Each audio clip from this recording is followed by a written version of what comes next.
नमस्कार। देशकाल प्लस में आपका स्वागत है। मैं हूं मुकेश कुमार। दोस्तों, ये तो हम सब जानते ही हैं कि मोदी सरकार किस तरह से झूठे आंकड़े, फर्जी आंकड़े, मन गढ़ंत आंकड़ों के जरिए अपनी डींगे हाँकती रहती है। अर्थव्यवस्था किस तरह से तरक्की कर रही है, कैसे रोजगार बढ़ा दिए गए हैं, कैसे लोगों का जीवन स्तर बढ़ गया है, कैसे गरीबी कम हो गई है, इन सब के फर्जी आंकड़े देकर वो अपनी छवि चमकाती रहती है। लेकिन एक के बाद एक ऐसे रिवोल्यूशन हो रहे हैं, ऐसे तथ्य सामने आ रहे हैं जो साबित करते हैं कि ये सरासर झूठ है और इसकी असलियत कुछ और है, ढोल में पोल है। और अब एक नई जानकारी आई है, एक नया वर्किंग पेपर पब्लिश हुआ है Peterson Institute for International Economics में, जिसका शीर्षक है India's 20 years of GDP misestimation new evidence. यानी जो जीडीपी के कैलकुलेशन का, एस्टिमेशन का खेल चल रहा था, उसके नए सबूत सामने आए हैं, किस तरह से उसमें गड़बड़ियां होती रही हैं। इस के लेखक हैं अभिषेक आनंद जोश फोलमैन और अरविंद सुब्रमण्यम।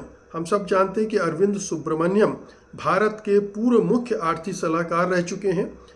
ये मोदी सरकार के ही सलाहकार रह चुके हैं और उन्होंने पहले भी जीडीपी के आंकड़ों पर सवाल उठाए थे। अब ये अध्ययन भारत के जीडीपी ग्रोथ रेट में संभावित गलत आकलनों को सामने लाता है। अब ये गलत आकलन क्या है, मैं ये आपको बारी बारी से बताता हूँ। इस पेपर के अनुसार जीडीपी ग्रोथ रेट में पिछले 2 दशकों में बहुत ही ऑर्गेनाइज किस्म की गलतियां हुई हैं। पहला एस्टिमेशन है 2005 से 2011 की अवधि का। इस दौरान जो आर्थिक तरक्की का औसतन जो नापा गया था, जो बताया गया था, उसको अंडर एस्टिमेट किया गया। यानी जितनी आर्थिक तरक्की की दर थी उसे कम करके बताया गया और ये 1 से 1.5% पॉइंट कम आंका गया। यानी जो उस पीरियड में अगर हमारी ग्रोथ रेट 6.9% बताई गई थी, तो दरअसल ये 8 से 8.5% तक थी। लेकिन वास्तविक जो वास्तविक आंकड़े हैं वो हमारे सामने नहीं आए, क्योंकि जब अर्थव्यवस्था में बूम चल रहा था, लेकिन बैक कॉस्टिंग, जो पुरानी मेथोडोलॉजी के हिसाब से उसको देखा गया डेटा को, और उसमें इसे कम करके दिखाया गया। अब लौटते हैं 2012 से 2023 की अवधि में। इस दौरान इस रिसर्च पेपर का कहना है कि ओवर एस्टिमेशन हुआ, यानी जितनी ग्रोथ थी उससे बढ़ाकर बताया गया। इस अवधि में 2011 से 2023 के बीच में जो एवरेज ग्रोथ थी वो 6% बताई गई हमें। लेकिन पेपर का कहना है कि वास्तविक ग्रोथ दरअसल 4 से 4.5% रही, यानी 1.5 से 2% इसको ओवर एस्टिमेट करके बताया गया। और इसमें बाकी के पीरियड को डिवाइड भी किया गया, जैसे 2012 से 2019 के बीच में ओवर एस्टिमेशन हुआ, फिर 2020 से 2022 में अंडर एस्टिमेशन हुआ। कोविड का पीरियड था इसलिए लाजमी है। लेकिन 2023 से 2025 के सितंबर तक फिर ओवर एस्टिमेशन किया गया। कुल मिलाकर ये स्थिति हमारे साथ सामने रखी गई कि जो पिछली सरकार थी उसके दौरान जो ग्रोथ रेट थी वो बहुत ज़्यादा नहीं थी, कम थी, और हमारे ज़माने में ये बहुत चमकी है, बहुत आगे गई है। हम सब जानते हैं कि कैसे दुनिया की 4थी अर्थव्यवस्था हो गई है और तमाम तरह की बातें करनी।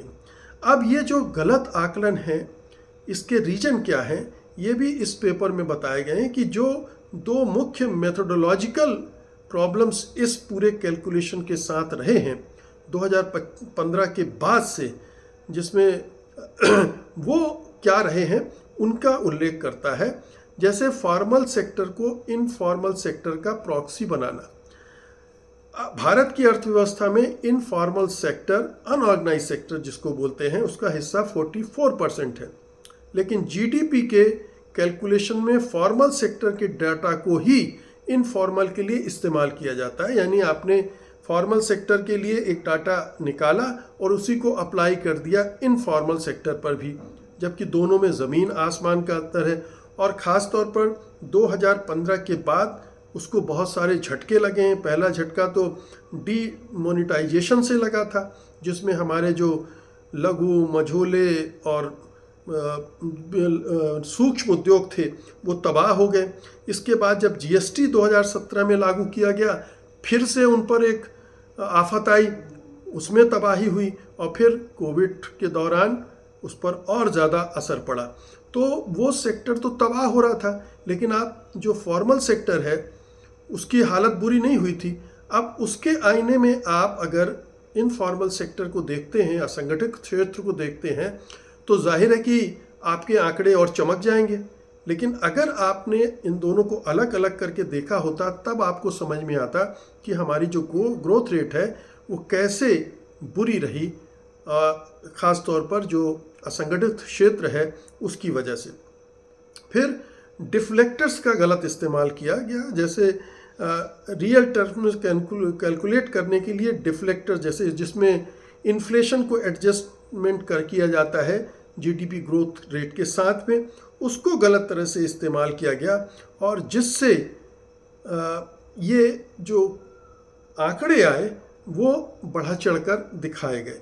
और ये कोई ऐसा नहीं है कि अनजाने में हो रहा था या कोई फार्मूला गड़बड़ था। फार्मूला गड़बड़ बनाया गया और उससे इस तरह के आंकड़े बनाए गए जिससे लगे कि देश जो है बहुत तरक्की कर रहा है और मोदी जी तो झंडे गाड़ रहे हैं दुनिया भर में। अब ये जो फर्जी आंकड़े गढ़ने का काम किया गया, असली तस्वीर छिपाई गई अर्थव्यवस्था की, उससे असर क्या पड़ा?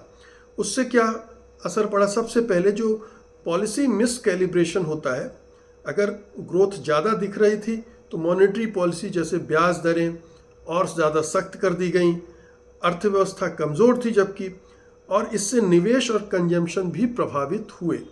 दूसरा, रिफॉर्म्स की कमी। मजबूत ग्रोथ के आंकड़ों ने सुधारों की ज़रूरत को कम करके दिखाया कि सब कुछ ठीक ठाक है, तो फिर इसकी ज़रूरत क्या है, जबकि वास्तव में निवेश, जॉब क्रिएशन और प्राइवेट कंजम्पशन कमज़ोर चल रहे थे, लेकिन ये चमकदार आंकड़ों में वो छिप गए। जिसको एड्रेस किया जाना चाहिए था उसको एड्रेस नहीं किया गया। फिर फिस्कल और इकोनॉमिक रिस्पांस, जैसे कोविड के दौरान ज़रूरत थी, सही रिस्पांस नहीं दे सके, क्योंकि आंकड़े जो असली स्लोडाउन का इफ़ेक्ट हुआ था उसको छिपाते रहे। तो आपको जिस ढंग से स्लोडाउन के समय आपको काम करना चाहिए था अर्थव्यवस्था पर, आपको उसकी ज़रूरत महसूस नहीं हुई, क्योंकि आप तो मुतमईन थे कि आपकी अर्थव्यवस्था अच्छे से चल रही है। अब ये जो पूरा मामला है, एक फर्जीवाड़ा भी है, एक देश को गुमराह करना है, एक फर्जी आंकड़ों से पूरी अर्थव्यवस्था को धराशायी करना है, कमज़ोर करना है। अगर ये सब चीज़ें नहीं की गई होती तो जो बता रहा है ये पेपर कि हमारी दरअसल में जो जीडीपी ग्रोथ रेट है वो एवरेज 4 से 4.5% है, हमें 8 से 8.5% के आसपास जाना चाहिए था। हम 6%, 7% पर भी नहीं हैं। अभी सारे आंकड़े रिजर्व बैंक और सरकार और सब बता रहे हैं कि 6.4% के आसपास ग्रोथ रेट है, लेकिन इस पेपर के हिसाब से 4 से 4.5% है। और बहुत सारे इकोनॉमिस्ट तो ये कहते हैं कि 3.5 से 4% से ज़्यादा की ग्रोथ रेट है ही नहीं। तो आप सोचिए, मोदी सरकार इस देश को कितना बेवकूफ़ बना रही है, हमें आपको कितना बेवकूफ़ बना रही है। और हमें आपको बेवकूफ़ बनाना तो ठीक है, पूरी अर्थव्यवस्था को कैसे चौपट कर रही है, सिर्फ अपनी छवि चमकाने के गरज से। बहुत बहुत शुक्रिया आपका, धन्यवाद।